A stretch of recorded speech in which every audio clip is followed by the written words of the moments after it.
രാഹുൽ ഗാന്ധി നയിക്കുന്ന ഭാരത് ജോഡോ ന്യായ് യാത്രയ്ക്ക് ഇന്ന് തുടക്കമാകും. മണിപ്പൂരിലെ തൗബലിൽ നിന്നാണ് യാത്ര ആരംഭിക്കുന്നത്. ജനാധിപത്യം സംരക്ഷിക്കുന്നതിനാണ് യാത്രയെന്നും BJP യാത്രയെ ഭയപ്പെടുന്നുവെന്നും കോൺഗ്രസ് നേതാക്കൾ പറഞ്ഞു. 67 ദിവസങ്ങൾ, 15 സംസ്ഥാനങ്ങൾ, 110 ലോക്സഭാ മണ്ഡലങ്ങൾ, 6700 കിലോമീറ്റർ.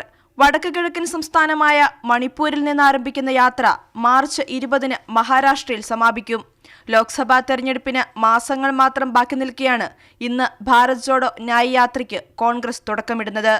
രാഹുൽ ഗാന്ധി നയിക്കുന്ന യാത്ര പ്രത്യയശാസ്ത്രപരമാണെന്നും തെരഞ്ഞെടുപ്പ് ലക്ഷ്യം വെച്ചല്ലെന്നുമാണ് കോൺഗ്രസിന്റെ വാദം. മറിച്ച് 10 വർഷത്തെ നരേന്ദ്രമോദി സർക്കാരിന്റെ അന്യായത്തിനെതിരെയാണ് യാത്ര നടത്തുന്നതെന്നും കോൺഗ്രസ് പറയുന്നു. തൗബലിലെ യുദ്ധസ്മാരകത്തിന് സമീപത്ത് നിന്ന് ആരംഭിക്കുന്ന യാത്ര കോൺഗ്രസ് അധ്യക്ഷൻ മല്ലികാർജുൻ ഖാർഗെ ഫ്ളാഗ് ഓഫ് ചെയ്യും. ബസ്സിലായിരിക്കും യാത്ര.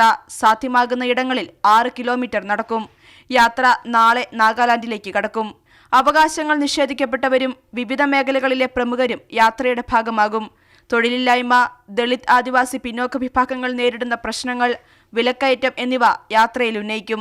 UP-യിൽ 11 ദിവസം നടത്തുന്ന യാത്ര 20 ജില്ലകളിൽ കൂടി കടന്നുപോകും. റായ്ബറേലിയിലും പ്രധാനമന്ത്രിയുടെ മണ്ഡലമായ വാരണസിയിലും അമേഠി ഉൾപ്പെടെയുള്ള രാഷ്ട്രീയ സുപ്രധാന മേഖലകളിലൂടെ യാത്ര കടന്നുപോകും. ഇന്ത്യ മുന്നണിയിലെ നേതാക്കളും യാത്രയിൽ പങ്കെടുക്കുമെന്നാണ് വിവരം.